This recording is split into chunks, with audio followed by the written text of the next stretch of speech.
7 minutes.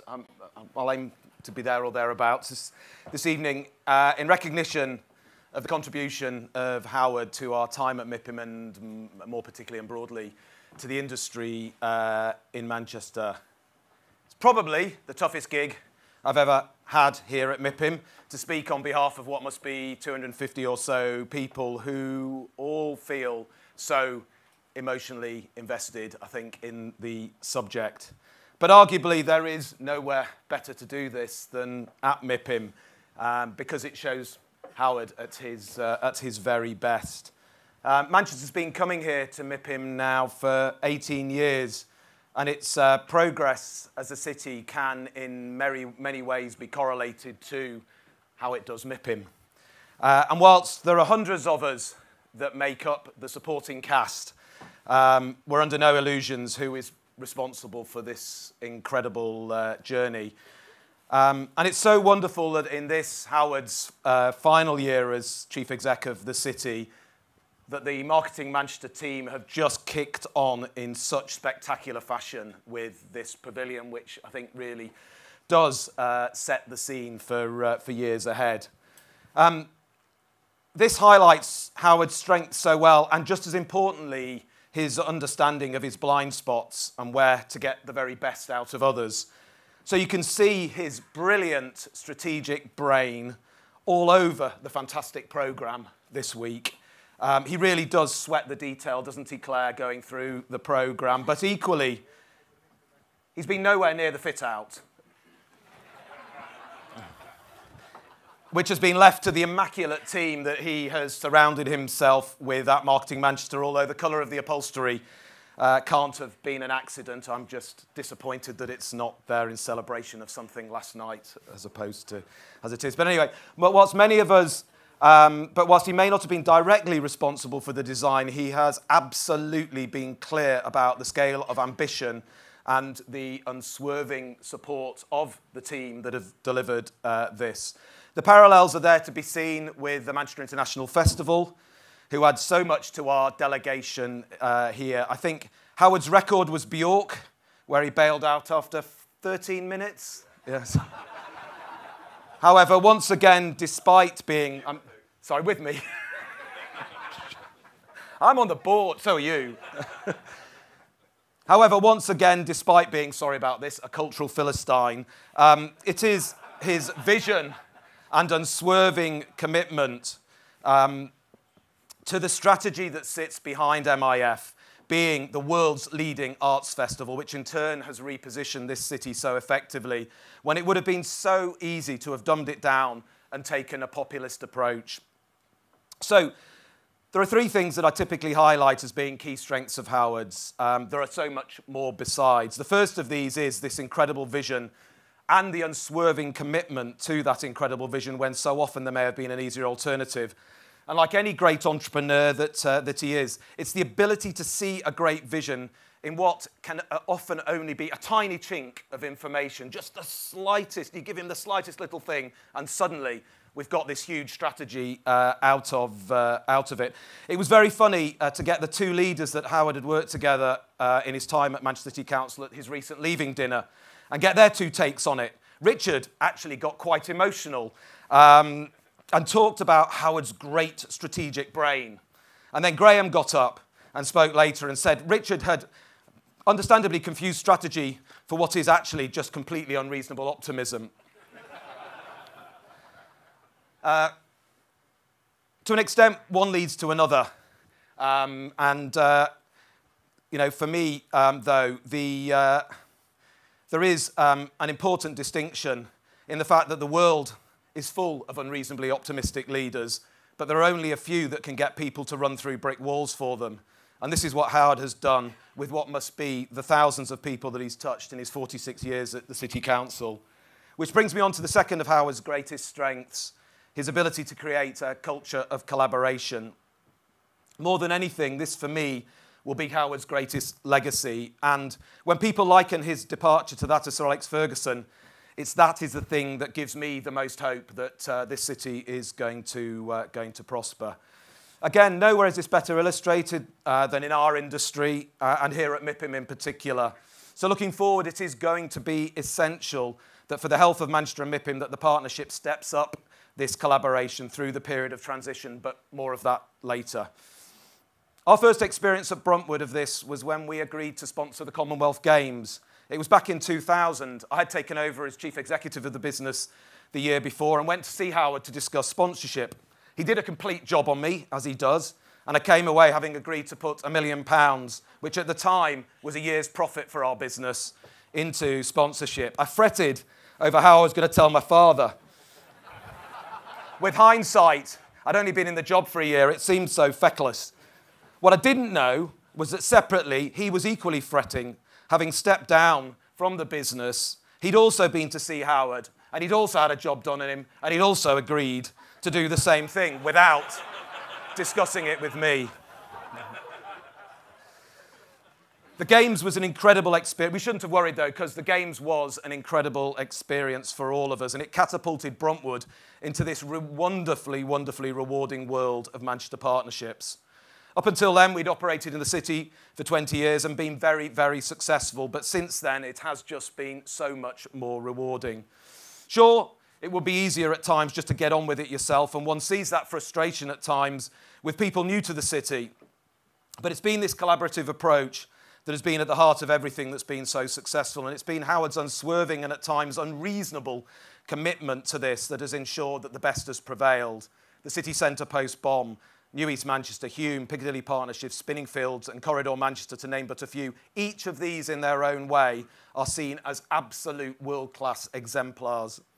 But going back to that point about running through brick walls, there's a guy called Dan Pink, who is probably one of the world leaders on the theory behind the motivation of people, and he argues persuasively that money only motivates people until they have a basic standard of living, but rather there are three things: autonomy, mastery, and a sense of purpose.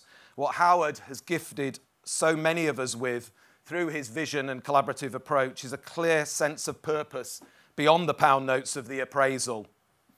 The beauty is that this focus on higher purpose in turn has, of course, delivered huge long-term financial success for the city and our industry. The other element in getting people to run through brick walls for you as a leader is the preparedness to lead by example, and there isn't anyone who does that in quite the way that Howard does. He has an unparalleled work ethic. I'm incredibly fortunate to have had two business mentors in my life, and any of you that know me know the other one. Like Howard, he can be a tough and at times uncompromising bastard. But I and everyone else that's worked with him would do anything for him. I always find it uplifting walking into the town hall for a meeting in room 212. And it's not a feeling I always get walking into every town hall in the country, quite the contrary in many cases. As a result, Howard has been responsible for so much of my own personal motivation, pushing me that bit harder for that bit of extra strategic output, that bit more quality in a scheme, or has stiffened my resolve to remain true to the bigger picture. Of course, there's so much more to the Manchester story than just Howard, but I know that I'm speaking for most here today when I say that through this period of transition, we all feel a personal level of obligation to him and the city to ensure that we do our bit, to ensure that his legacy of strategy, collaboration, and sheer hard work lives on and is embedded in everything we do. I know it may be a bit corny, I've come out with this one before, but the motto under the Manchester crest is Conciliare e Labore. Roughly translated means through wisdom and hard work, and if anybody is the modern personification of this, then it is Howard. And the city, our industry, all of our businesses, and all of us individually are all the better for it, and I know there's an awful lot of gratitude and affection for Howard in the room today. So thanks very much, Howard. I'll hand over now to Gary Neville, who's going to interview Howard and get his take.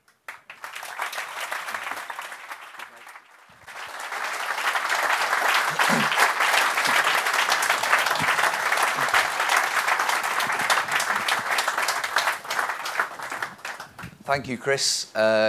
Very difficult to follow that in respect of absolutely wonderful words.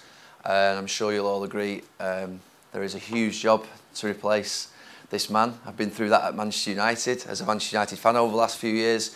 What's clear to me, Sir Howard, is the leadership qualities, the values of inspiring loyalty, bringing people with you, persuading people to join you on the journey. How have you achieved that?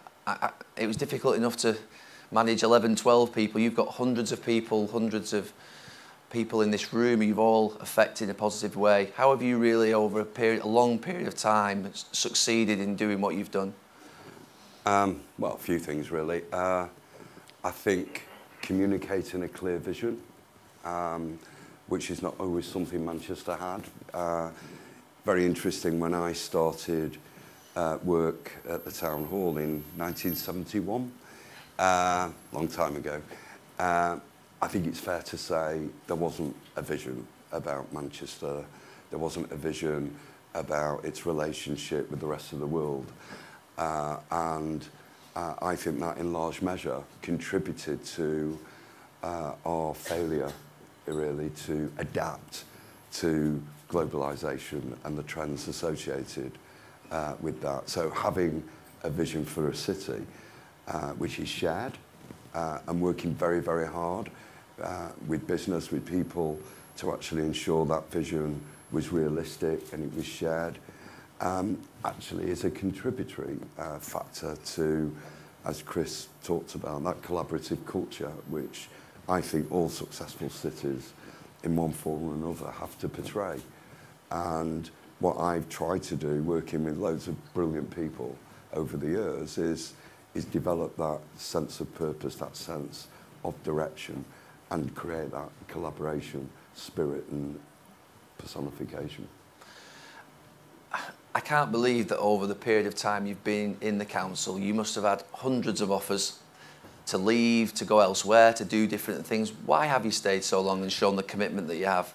Well, first of all, I'm from Manchester, which helps. I think also, looking back, and I don't often look back, people who know me actually will verify that. I think at critical stages in my career, I actually did get out of the Town Hall, and I think that helped.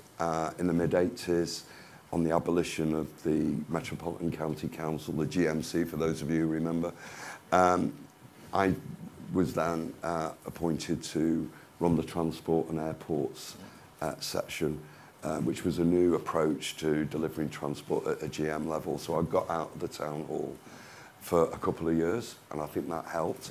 And then again, in rather less favourable circumstances, I hasten to add, I was then appointed Chief Executive of the Task Force in 1996 to actually oversee the recovery of the city centre following the bomb.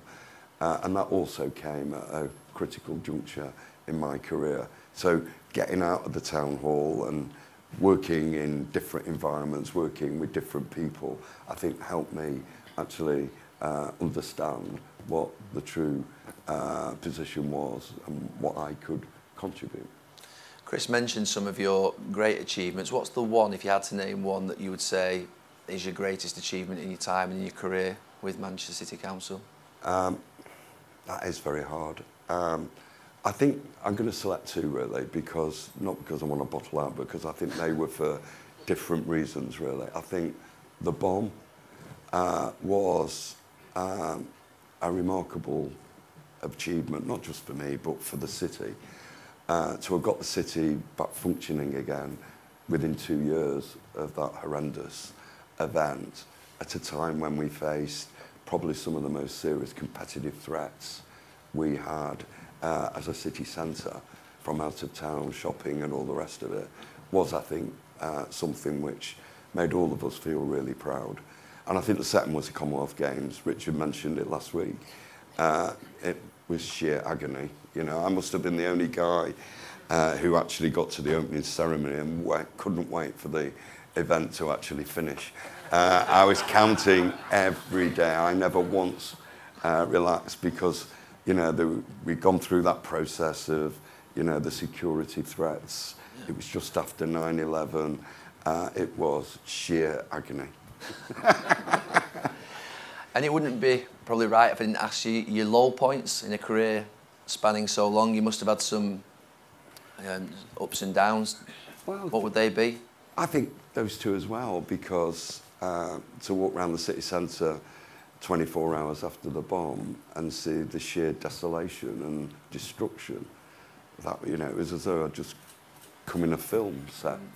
You know, I think that was one of the lowest points in my career. And again, the Commonwealth Games, where 12 months out, we really didn't have a budget. And we were going to operate this event, building a stadium, not sure where we were going to get the money to finish the stadium. Those were very, very challenging times. Yeah. In terms of MIPIM and specifically, obviously you've been a champion at MIPIM for so long for Manchester. What does success look like at MIPIM for you in terms of, you know, the week? What do you look for? I think you look for a number of things, and it's not just huge numbers of people coming to your stand, though that helps. I think it's the nature of the propositions, the story, the narrative, and you know, I was talking to Eamon earlier. This was, you know, both of us in our own ways have been here consistently for the at least last 10, 15 years. And this for me was a hugely consistent and very, very powerful narrative from the moment we opened effectively on Tuesday morning till the afternoon sessions today. And that's, I think, hugely pleasing. The way in which we are joining things up in a way I don't think many other places are. I think the second area for me is the quality of the presentations. I think everyone here will have noticed the depth, the breadth of what has been presented here. And no one could spend any time on this stand and look at any of the wonderful features which are being presented and not get very quickly a clear sense of direction about where the city and the city region is trying to go. A couple more questions on MIPIM, but I'm going to throw it to the floor for people to ask questions in a few minutes, so please think of some good ones. In terms of Manchester building on its legacy that you've created, what do you see the future being for Manchester and MIPIM without Sir Howard Bernstein, and will you be back again? Well, I'm not sure if I'll be back again. I certainly won't be back again in this role. It's not about Howard. It never has been. Howard has been, if anything, a facilitator, trying to conduct a very complex web of relationships. The people who take the glory are the people who have created this partnership, and everyone who's participated in this partnership, for me, deserve all the glory. And when you see what we've seen this week, you can have no other reason to believe that we will continue to go on and on and on and reach for the stars, because that's what a city like Manchester always did and what a city like Manchester can do today. Has there been a particular highlight this week, something that stood out for you? I think I'm not saying it because you're interviewing me. I thought. I teed him up nicely there.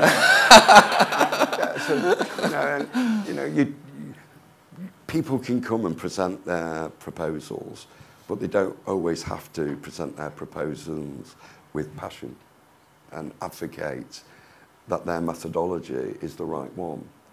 You did that. I've seen that again. You know, the Mayfield presentation was remarkable. I think the Allied presentation this afternoon was remarkable as well.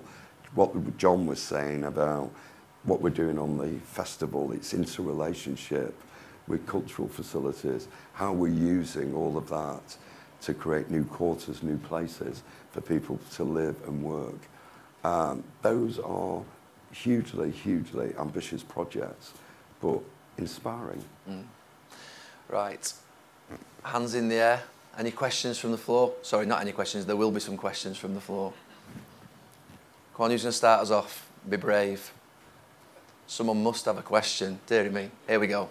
Gentleman at the front. So Howard, Damien Wild from EG. Damien Wild from EG. What's next? Oh, no announcements on that. I genuinely, it's not me being difficult. I just don't think somebody who holds public office, and I still hold public office for a few more weeks, should make those sorts of announcements until after he's left public office. But I will be doing things, don't worry. You had your hand up over here.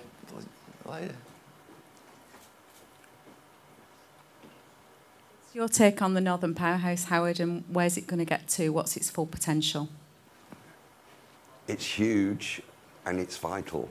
You know, we've said this week, you know, you can look at Brexit through two different lenses, the UK lens and the European lens. One of the big messages for me from this week, I think, is it says, you know, a chaotic exit is just as damaging for the whole of Europe as it would be for the whole of the UK. But through the UK lens, you know, how we actually create new platforms for city regions to collaborate, to be better connected, is the actual key for creating those new trading and investment patterns internationally. Questions? The back, yes. Shout.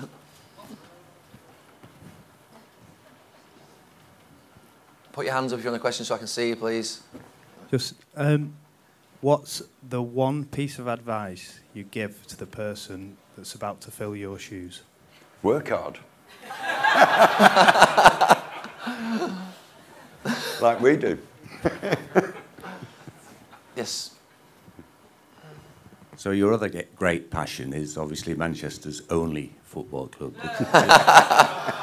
Oh dear. Although maybe not so great after last night. However, it'll take time. So what would you say was the football club's greatest achievement in your time of supporting them? Wow. I think the point, if we would have lost that game against Gillingham, I know it's... Not still going on about that. If we could have been dead and buried. We could have just been lost in obscurity for a very, very, very long time. And if you actually start thinking what happened after that, you know, the new stadium, the amazing takeover by the Abu Dhabi group, the resources that they've invested, not just in the club, but in the area, has actually transformed not just the club's fortunes, but also East Manchester. And I'm not convinced that would have happened if we would have not won that game. Well, because the hero. Yeah. So question, yeah. I think we've all thought this stand is absolutely fantastic, and I think you've certainly upped the ante, Howard, for your last year here for the UK, full stop. Do you think, though, in the future it'd be good to have a bit of a northwest contingent or a northern contingent in terms of people getting together? Having been inside, now I'm on the private sector into Cheshire and Warrington that are firmly in the bunker and things like that. Obviously coming here is a pleasure. I just wonder what your thoughts were. I think you should allow... I don't think you can force these things. I think if you force these things, they tend not to work.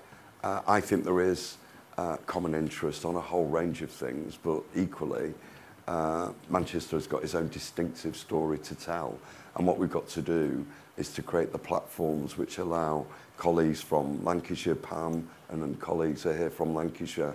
If Cheshire, Warrington want to be part of this wider partnership to provide their own distinctive input, that's fine as well. But I don't think we should try to pretend that a Northwest brand, in no different way than a Yorkshire brand, is capable of embracing the individual priorities of different places. Yeah. Gentleman at the front here. Sorry, I'll come to you next, sorry.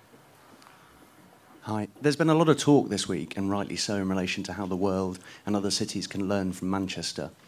Over your period of time and now with hindsight, is there something that possibly Manchester could learn from another city that's not yet been implemented? What is it, and how would you go about sorting it out? One of the great things about MIPIM, in my view, is that you use these, though I've not been able to do very much this week, I have to say, other than stay on this stand, is actually go and see what other cities are doing. You know, some of the most formative experiences of my career were formed in Barcelona, when I was able to spend time there in the preparation of a not so brilliant Olympic bid because it failed. How public investment in sports facilities and culture can actually be used to support regeneration. And there have been many other examples. And yeah, we've got to keep open all our options. We've got to be open to the experiences of others and increasingly work collaboratively with other cities around the world, because that is going to be absolutely fundamental in a post-Brexit situation. Right, we'll do 3 more. Lady at the back. So, Sir Howard, I'd just like to flip that question around and ask you for the one piece of advice that you would give to another city that wants to emulate the success of Manchester. Well, we've still got a long way to go. I don't want anyone to think that this is, you know, a fantastic success story. Yeah, we've done okay. There's still a hell of a lot more to do, and people should recognise that. I think it's collaboration. It's about, you know, it's a word that's often misused, partnership. You know, you can't expect a focus on place, like in the way that we've tried to develop it, to succeed unless it's done in a collaborative and inclusive way. And whoever is leading a local authority, whether it's a political leader or somebody else, whoever is leading a business, ultimately, they have to recognise that place-based approaches requires often collaboration and hard work. The lady at the back, in the middle, yes. Just here. Hi, Sir Howard, and it's just your wonderful work and the link to the international investors, particularly in Asia and China. And my question is, obviously, because of your work, and Manchester has become actually maybe second attractive city just after the London, after London for the international investors, and also particularly I think for me is Chinese investors. I would like to know is what's your best advice to your next leader in the city to move or to enhance this relationship with international investors, or encourage them more towards to the Manchester and the North Powerhouse? Thank you. No, thank you. I think there's 2 points to that. It is the nature of the investment propositions, because if the investment propositions are not compelling, no one's going to invest in them. And it's also to continue to build on our existing relationships. Money follows money, you know. The investment which the Abu Dhabi Group has put into the city, the investors who are supporting Gary, BCEG, the Chinese-based investment in Airport City, and in other projects, just to name a few, are absolutely essential to long-term success. And the more we can demonstrate that international investment works, can make money, working in a collaborative way with places and businesses, then inevitable that will continue. Look back over there. So Howard, MIPIM is all about property, and property is architecture, and Manchester has such a rich and urban grain. What is your favourite building? You've taken one of mine.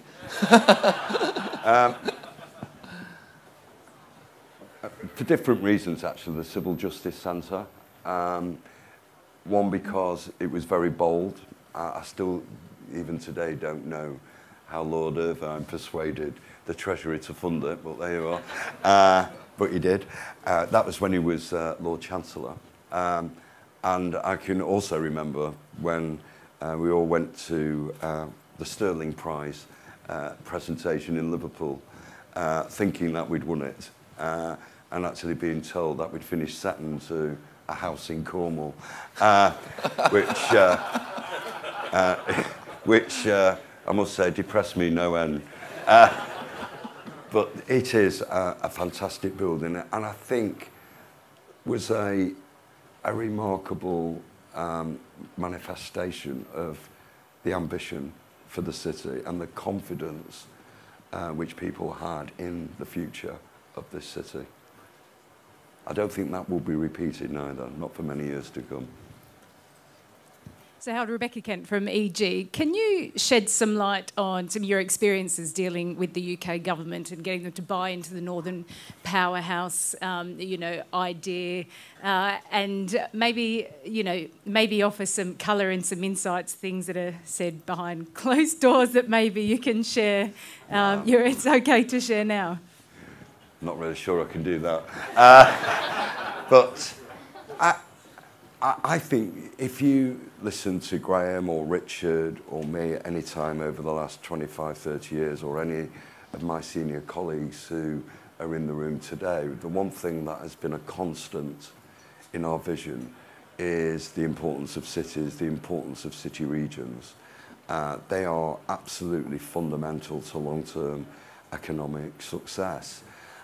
You've also heard about how we've operated the most centralised decision-making model to be found anywhere in the Western world. You've also heard the challenges, not just about how you drive growth, but how you ensure the people who live in a city are able to access that growth. And when you put all of that stuff together, you've effectively got the essence of the Northern Powerhouse strategy. So it's rooted in, there are places outside London that can be economically successful, that can actually drive growth.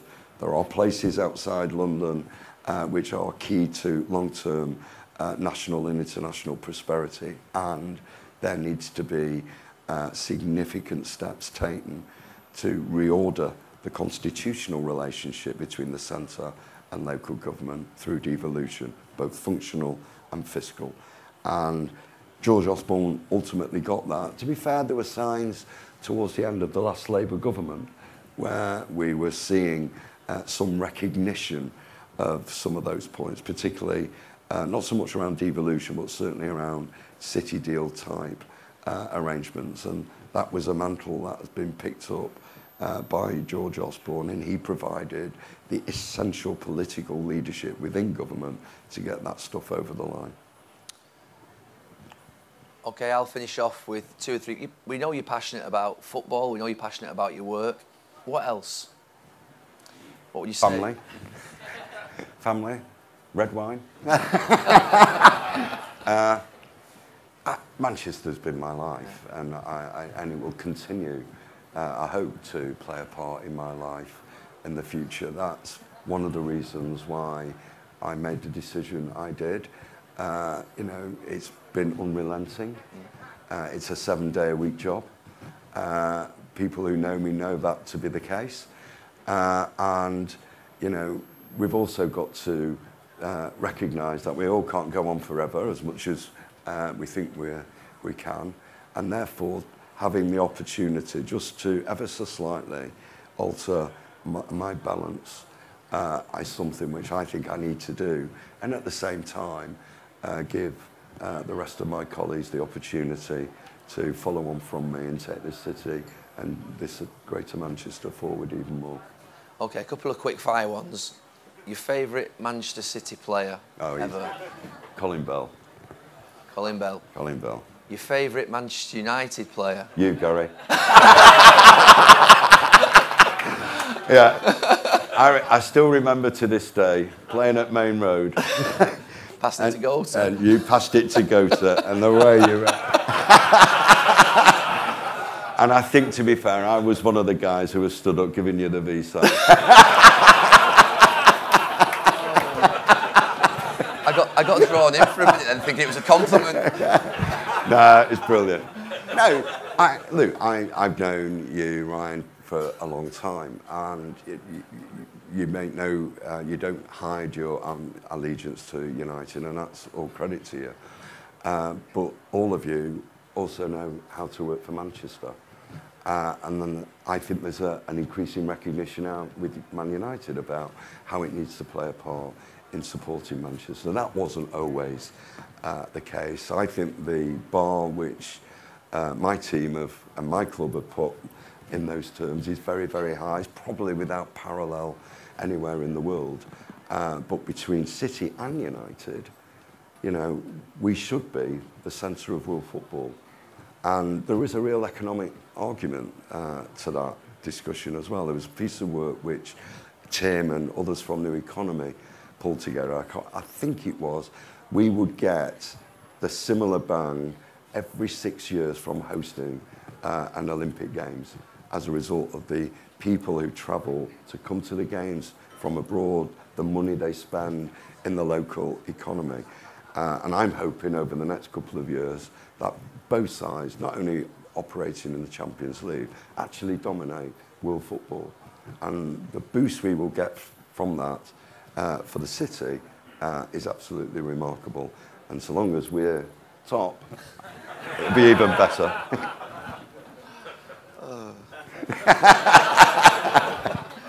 Yeah. Final question before I hand over to you for the last word. Have you thought, I know you don't look back, and I can't imagine that you look forward too much in thinking what you're going to do in sort of beyond retirement, but have you thought about April the 3rd, that first Monday morning in 2.5 weeks when you wake up? How's that going to be for you? Have you imagined it? What you're going to do that day? How different is it going to be for you? No, I haven't, if I'm being really frank with you. And it's going to be, you know, I'm not going to say that I'll just walk out on the 31st and think, well, that's it then. Of course it's going to be a shock. It's going to take a little time to adapt. But I know I've made the right decision. I've made the right decision for me, my family, and I think for the city. And whatever I feel on April the 3rd, I'm sure that by the end of that week, I'll be buzzing along thinking, as usual, about what I'm going to do next and how I can continue to play a part in the future success of Manchester. Okay, thank you very much. I think it's been an extraordinary career, level of service and success that you've achieved. I think it'll be only right for us one to give Sir Howard a clap and appreciation of his career and what he's done for Manchester. You're going to say something else.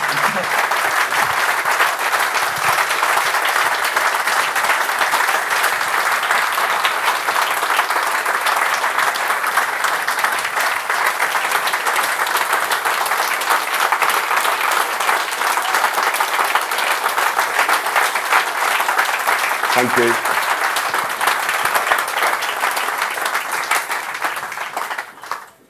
Thank you for that. I don't want to prolong this any longer, but fundamentally, I just want to say a few thanks. I want to thank Gary for the way he's pulled this together and helped me through what could have otherwise been a difficult series of moments for me. But more particularly, I want to thank the people who have contributed to this week, actually, because I meant what I said earlier. This has been, for me, an unforgettable week. The level of work, the effort that has gone in to turn this into the event it has been, and it has been a major event for all of us, has been quite remarkable. Shona, Claire, too many names to read out today, but they all know who they are. Everyone who's worked so hard on this, thank you. I want to thank also Ewan for the support he's given me and the Marketing Manchester team in ensuring all of this actually happens and they get the support to make sure it was executed effectively. A Signature Outdoor for the branding, neighbourhood, for the films, the Majestic Hotel for the support they've given us this week, Daniel and Nick from Paper Films, and most importantly, 113 partners and 270 delegates. I also want to thank my colleagues, Pat, Eamon, Eddie, and my other colleagues from Greater Manchester who will know where they are for the support they've given me, not just today, but over the years. And I hope you'll give this guy every support as he moves forward to ensure that Greater Manchester remains at the top of the list. Thank you very much indeed. Thank you.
Manchester is a furnace of ideas and innovation. The city's story of industrial revolution and modern-day evolution is told perfectly by a tiny moth. In 19th century Manchester, as people shaped the world around them, a tiny speckled moth adapted to its changing world. A mutant black moth appeared, perfectly camouflaged on soot-covered trees. In more recent times, our cities have cleaned up and become greener. Now, the black moths are rare again. The story of the moth is a story of science, of adaptation, of change, industrial revolution, urban evolution. From the birth of Cottonopolis to the discovery of graphene, our city is constantly changing to nurture the best ideas